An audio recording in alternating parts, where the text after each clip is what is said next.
Magandang araw mga ka-aerial defense, may ibabahagi na naman ako sa inyo dahil ngayong araw na ito ay may bagay tayong pag-uusapan. Matapang na DFA Secretary ng Pilipinas pinagsabihan ang China na tigilan na ang panghaharas. Pero bago tayo magpatuloy, wag mo muna kalimutan mag-like, share, and subscribe. Paki-follow at like muna ng aming page na nasa description na ang link. Hindi lumilikha ng anumang gulo ang Pilipinas sa West Philippine Sea at ang mga operasyon ng bansa sa nasabing karagatan ay legit sa ilalim ng international law. Ito ang iginiit ng Department of Foreign Affairs kasunod ng alegasyon ng China na paglabag umano sa Declaration on the Conduct of Parties in the South China Sea, ang mga aksyon ng bansa sa West Philippine Sea partikular na sa Bajo de Masinloc.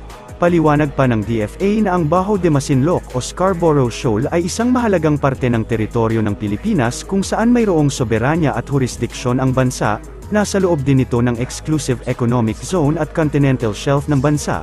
Saad pa ng ahensya na isang high tide feature ang Bajo de Masinloc at isang traditional fishing ground para sa mga Pilipino na nangangahulugan na mayroong mga karapatan ang mangingisdang Pilipino na mamingwit doon. Ito rin ay 12 nautical miles territorial sea at napapalibutan ng mga karagatan sa loob ng EEZ ng Pilipinas. Iginiit din ng DFA na tungkulin ng bansa na suportahan at protektahan ang mga mangingisda bilang bahagi ng karapatan nito sa ilalim ng international law. For the South China Sea and the seas and oceans of the Indo-Pacific to be unifying domains of peace, stability, and prosperity, we need to gather more strongly around the collective responsibility as well as a shared sense of stewardship. Solidarity around the rule of law, especially the 1982 UN Convention on the Law of the Sea, is a necessary starting point for this. UNCLOS, as the Constitution of the Oceans, provides the fundamental anchor for cooperation in the maritime domain and for resolving maritime disputes. The Philippines has invested heavily in UNCLOS ever since its inception, advancing with Indonesia and other states for the distinct rights for archipelagic nations. And we take pride in our active involvement in the negotiations for the 1982 UNCLOS, as well as the Convention on Biological Diversity and the UN Biodiversity Agreement on areas beyond national jurisdiction, or as we call it, the BBNJ Treaty. And through these, we have demonstrated our commitment to promoting fair, just, and inclusive governance of the maritime commons. In the same spirit, the Philippines pursued the South China Sea arbitration with the aim of upholding the rule of law and promoting the peaceful settlement of disputes. The binding 2016 arbitral award is now part of international law. The shared stewardship of the seas and oceans in the region behooves us to unite in preserving the primacy of international law so we can ensure equitable and sustainable outcomes for all. It also calls for us to stand firmly together in opposing actions that contradict or are inconsistent with international law.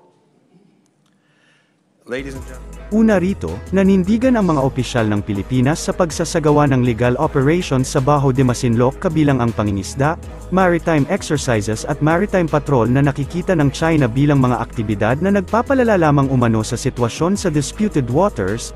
Ipinaabot ni Foreign Affairs Secretary Enrique Manalo sa China na nais ng gobyerno ng Pilipinas na maresolba ang maritime disputes ng mapayapa, subalit hinimok din nito ang China na itigil na ang panghaharas sa bansa. Sa sidelines ng ASEAN-Australia Summit sa Melbourne, Australia, kinilala ng DFA Secretary ang galit ng China sa pulisya ng pamahalaan na pagsasapubliko ng mga ginagawang maniobra ng kanilang barko sa pinagtatalunang mga karagatan.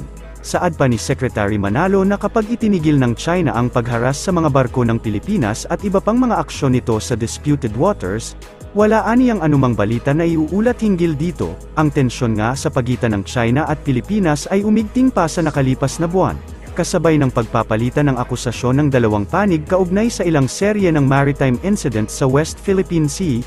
Patuloy din ang pag-aangkin ng China sa buong disputed waters kung saan bahagi nito ay ang West Philippine Sea na nasa Exclusive Economic Zone ng Pilipinas.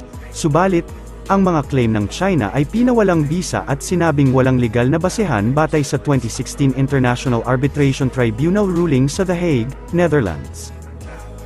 It's important to reach out to your various partners and to see how you can enhance ties, economic ties, for example. We're hoping, for example, to very soon begin free trade negotiations with the EU. We're hopeful that that can begin soon. We're hoping as soon as possible. I think we're just waiting for the decision of the EU to commence negotiations.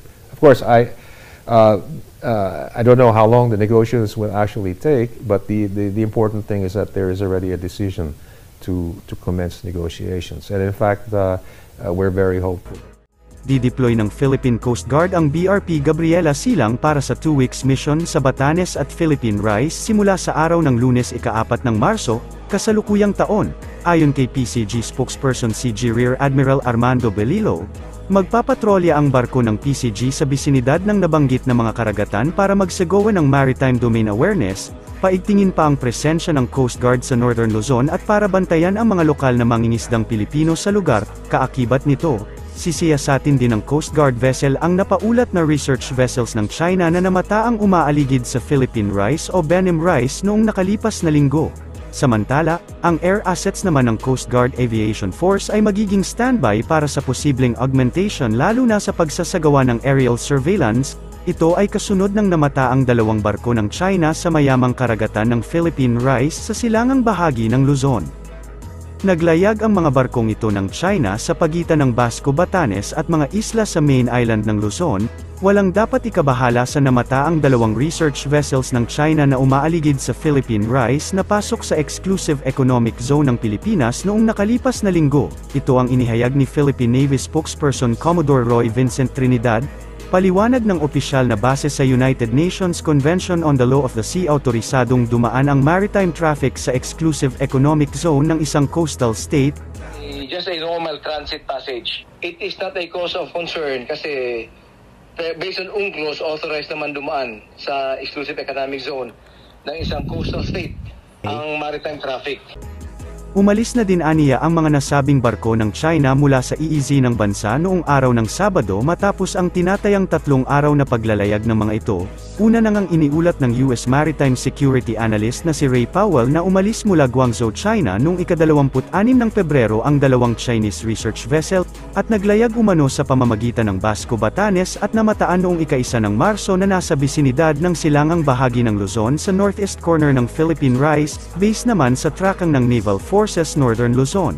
Sinabi ni Commodore Trinidad na ang general direction ng 2 Chinese vessels ay papuntang Pacific Ocean kaya't posibleng nagsagawa lamang umano ang mga ito ng isang normal transit passage sa lugar. Huli aniyang namataan ang mga barko ng China 600 nautical miles silangang bahagi ng Kasiguran, Aurora o labas na ng EEZ ng bansa nitong umaga ng linggo. Para sa mas madaming update tungkol sa ating defense, abangan lamang ang aking mga bagong video.